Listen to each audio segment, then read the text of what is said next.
Ningizimu Afrika, Mzansi, sanibonani, nginibingelele kuphi nakuphi la enibukele khona-ke uma kuthi-ke usuku lakho lokuqala uyithola lokuhlangana nalo mbukiso, ngicela ungalenzi iphutha kusekhala, subscribe kwi-channel, ulike ivideo ebese-ke uciphiza i-notification bell. Wenzelani? Wenzela ukuthi-ke uma ngifaka ivideo wena bese uthola umyalezo phecelezi i-notification, then ngokushesha bese uyangena kwivideo uyayibuka. Zikwi-Trend TV siyaqinisekisa-ke ukuthi-ke sikulethele-ke lolo daba olusuke lusemathini ngalolo suku. Ingane zakwethu sikunyaka omusha, unyaka o-fresh 2026. Kuzoba ney'nguquko nje ezintsha, kuzoba nomehluko ozowubona. Engicabanga ukuthi-ke njengamanje omunye uyawubona 2025 kuma-videos ebengiwaphosta, ubuso bami bengingabuvezi. So njengamanje ngicabanga ukuthi-ke uyabona ukuthi-ke ubuso bami sengiyabuveza ngezathu ey'thile bengikade ngingabuvezi before. So unyaka ka-2026 bafethu kuma-videos amaningi senizongibona ngivela phambi kwenu uma nginethulela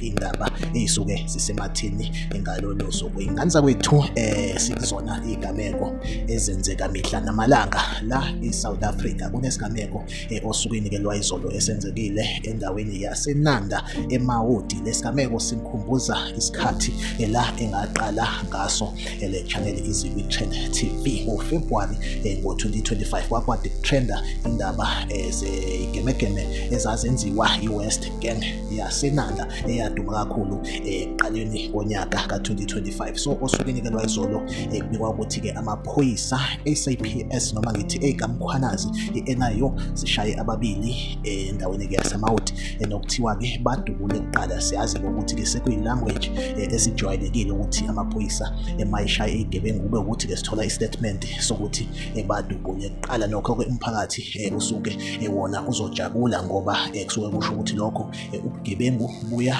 ngokwehla. So bashayiwe izolo abalisa ababili endaweni yaseMaudi okuthiwa bebekade befunelwa icala lokudubula abantu abawu-4 endaweni yaseMangweni eNanda. Nekuthiwa kulabantu abawu-4 ababili bashonile endaweni yesigameko. Kuthiwa-ke amaphoyisa abe esebopha abafana abawu-5. Nekuthiwa labafana bathi mase beboshiwe base betshela amaphoyisa ukuthi no maphoyisa kunabawu-2 njengamanje abaseMaudi, sicela ukuhamba nani sonikhombisa bona. Nekuthiwa-ke amaphoyisa akuvumile lokho, aphikelela khona eMaudi. Kuthiwa-ke athe mayiba-approacha laba ababili eMaudi, kuthiwa-ke babe sebegadla kuqala. Kuthiwa-ke amaphoyisa nawo-ke abe eseyaresponda kwadutshulwana kwasekushona-ke laba abesilisa abawu-2 abayizigebengu. Omunye wabo kuthiwa-ke igama lakhe uNkebenkebe, sengize ngalithola igama lakhe, kuthiwa uNkebenkebe. Isigebengu besesikhathazile endaweni. Kwase kuba neposti-ke esabalele kakhulu ku-Facebook, ipost yowesifazane okusolakala ukuthi-ke ubethandana nalo odutshulwe amaphoyisa kuthiwa uNkebenkebe. Owesifazane uzwakalisa nje indlela ebuhlungu amshiye ngayo, nokuthi nje ushona nje bebesanda kuxoxa. Okungenzeka ukuthi ebelinda ukuthi amhalalisele ukuthi uphase ugrade 11 useya ka-grade 12. So lo wesifazane ebekade eveza phatheka kabi ngokushiwa isoka lakhe. So ama-comments-ke abantu awahambisani nemizwa yalo owesifazane. Umbuzo umile ukuthi usiqoma kanjani isigebengu kunalento-ke eyenziwa odadewethu abancane. Ngeke ngisho ukuthi iy'ngane zethu, kodwa uma ngibuka iminyaka yabo ngibona ukuthi nami iminyaka engikuyona kungaba abantu engibazalayo. Kunalento abayenzayo yokuqoma isigebengu ngoba expecte ukuthi abe protected.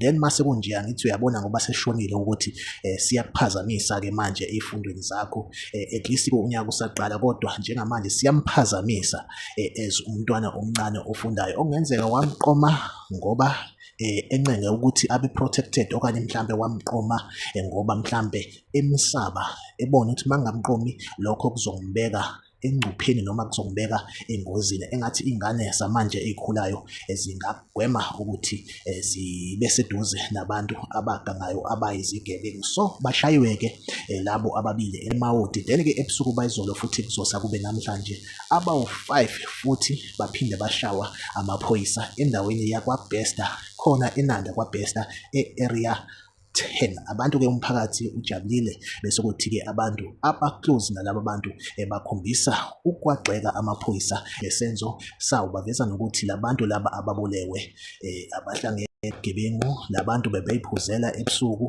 So amaphoyisa into ukuthi laba bantu baficwe nezibhamu akulona iqiniso lelo, kusho abantu abasondelene nalaba abanye kwababulewe. So kuzwakala nowesifazane ethuka amaphoyisa kwi-background ethi bababulalelani kanjena, benzeni, babafumbathisa nezibhamu njalo njalo. So into ey'kanjalo-ke bafethu-ke zivamile ukuthi zenzeke mase kufike kulesigaba lesi kuba buhlungu. So khumbula ukuthi mhla kubulawa i-leader okwakuyi-leader ye-West Gang uMnqobi ngoFebruwari, even uma wakhe wazwakala ko-radio, wazwakala emaphepheni, wazwakala ku-TV eveza indaba zokuthi ingane yakhe ibingasona isigebengu kodwa ibivikela umphakathi. Ngakubo esigcemeni nje akekho umuntu obengabamba inkunzi ngoba ingane yakhe ibiwuvikele umphakathi. Umbuzo-ke wawuthi ingane ena-20 years iwuvikela ngaluphi umphakathi kuze kube ukuthi isidlula kwa-forum esuke ikhona kuleyo ndawo kuthiwa nje kusatshwa yona umphakathi nje uhleli ngokuphepha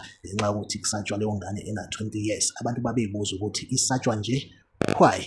Kwavela-ke igamegeme zikaMnqobi ukuthi uMnqobi benza u-1 no-2. Sikushiye ukuthi uma wakhe bembeka ngale ndlela but abantu abaseduze naye bayasho ukuthi hayi uMnqobi benje ebe-dangerous kanje ebebulala, uma wenza into enrongo benza sure ukuthi uyakubulala, uyabona njalo njalo. Uma uyisigebengu esisatshwayo benza sure ukuthi uMnqobi uzodila nawe, indaba yakho nje iyaphela. So izinto ey'fana nalezi kube ukuthi kunabantu abaseduze nalabo bantu abasuke bebulewe kube ukuthi abahambisani nesenzo samaphoyisa, into lezo esesijwayele. Kodwa nje i-statement sithi eMaoti kushawa abawu-2 izolo, then ebusuku bayizolo kuzosa kube namhlanje kwaphinde kwashaywa futhi abanye abawu-5 endaweni yakwaBesta abebekade befunelwa amacala okubulala, ukuphanga kuhlonyiwe, ukubhekeza kanjalo nokubulala iphoyisa. I-statement njengamanje sisho njalo. Ingane zakwethu, like-ani ividiyo ne-subscribe kwi-channel uma ningasubscribile, niphinde nikhomente kwi-comment section. Mina nawe asiphinde sihlangabezane kwividiyo elandelayo. Siku-Trends TV